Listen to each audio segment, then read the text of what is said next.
Prisoners' Justice Day, August 10th, is a day to remember and commemorate those who have died in jails and prisons, those who have been murdered by Correction Service of Canada and Solicitor General of Ontario.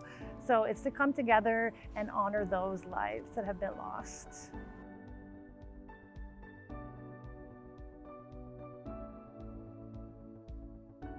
My own experience through the criminal system as a sex worker, just doing sex work, I experienced a lot of stigma and discrimination. One, because I'm trans and Black, and another, that I was a sex worker.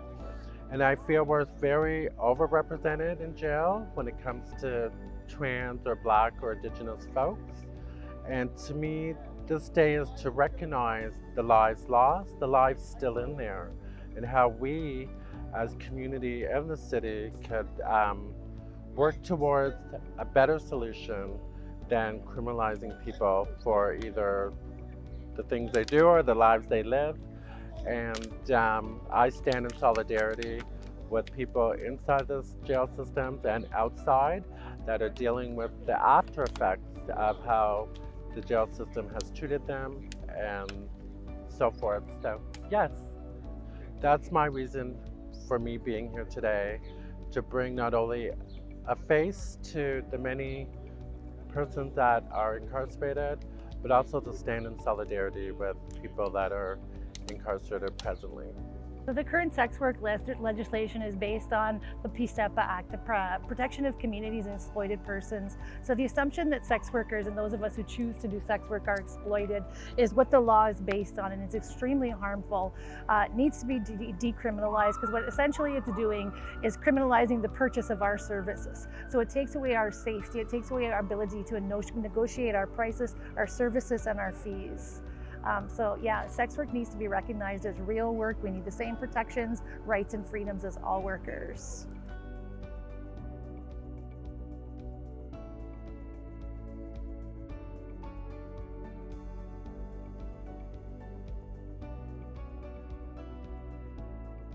The idea of discriminating against sex workers is totally wrong. Like I said, it's a victimless crime where the people who actually do it are doing it for survival.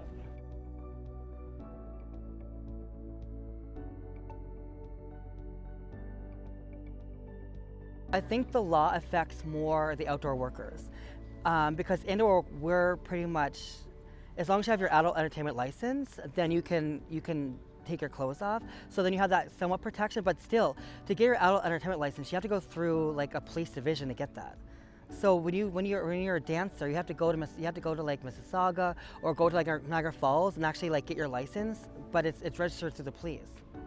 So it's like you have a license for doing dancing, but then you're registered on their system. So it's like are you really safe? I mean, we've been raided where they've come in and they took us all in a paddy wagon at the club, whether or not we had a license or not. So I mean, it all depends on like safety depends on where you work. Different levels of sex work has different safety levels. It goes with the territory.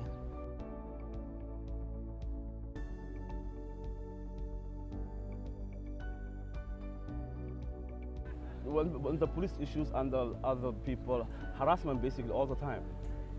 They used to throw us eggs there in the neighborhoods, and the police harassing you. What are you doing here? Go there. And somebody attack you. Now the point is, you can't even call the police, because when you call, nothing's been done. What do you think they're going to do?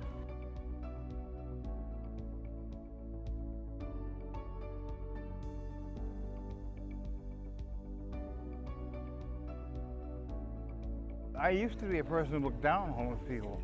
I go, oh, get a job. You want $5 for what, drugs? But then I became homeless myself, and I thought I'd never become homeless in my life. I thought I'd never ever sell my body in my life either. Did both of them now. But my adage, I guess, to people is there's no substitute for experience. I mean, I can read 50 books on homelessness, on prostitution, and still not be an expert in the field. Opposed to someone who's actually done it and say, yes, I've been there, done it, I got the battle scars to prove it. I was not only a sex worker, but I was homeless. I was living in poverty.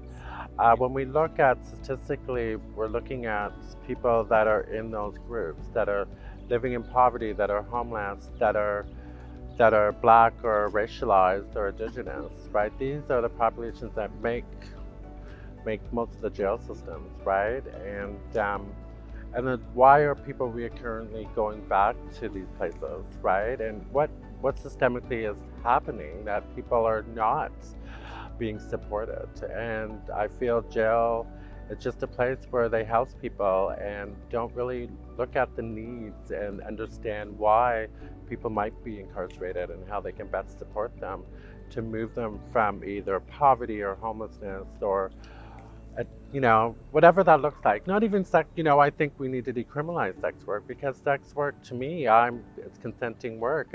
I'm not hurting anyone. I don't feel that should be a crime, and I don't think I should be incarcerated because I'm trying to survive and working, so.